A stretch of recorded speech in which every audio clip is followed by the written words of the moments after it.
Hey everyone! Today I'm going to show you how to set up Kathmandu. The introductory game is explained on the right side of page 3 of the rulebook. It tells you exactly how to lay out each of the landscape tiles and their orientations. Another way to play is on the next page in the standard short game setup. The first step to setting up Kathmandu is building the landscape which your yaks will travel through. In the short game, use 4 of the 6 terrain boards. In the long game, use all 6. In both games, you're going to use the start board and the Kathmandu board. You don't have to place the boards in a straight line. They can snake, and for table space sake, if they need to.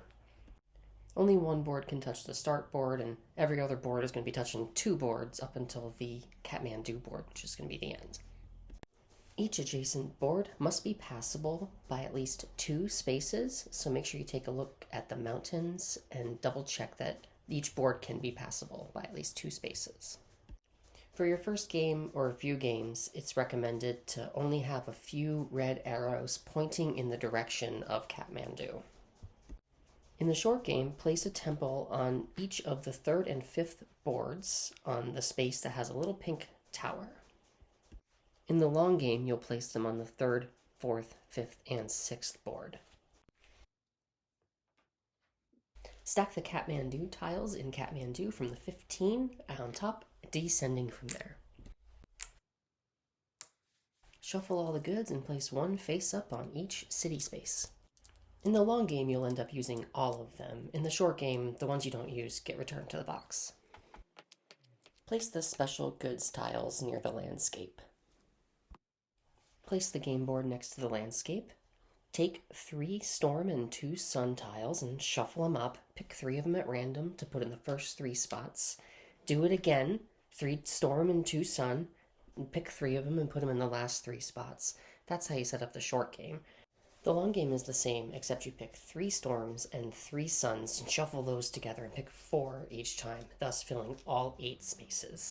Shuffle the equipment and animal cards. For the equipment, reveal cards until there's the amount of equipment equal to the number of players plus 1. Reveal 1 animal in a 2-player game or 2 animals in a 3 or 4-player game. Reveal 3 maps and place them on corresponding spaces. Put the storm nearby. Everybody picks a color and takes the corresponding player board, yak, scoring markers, 10 yak tiles, 9 offerings, and the little overview card. Each player takes 1 die for each of the 6 colors and 1 of each of all 5 of the resources. Shuffle the starting equipment and give each player 2. If you're playing with the characters module, the characters supersede the equipment and the resources that you start with. Each player draws 2 maps from the stack. If they get the same color, they have to return one of them to the bottom of the stack and draw a new one until they have 2 different colors. To set up the yak tiles, first find your yak tile that has a 10 on it. Put that one face down on the left side of the top of your player board.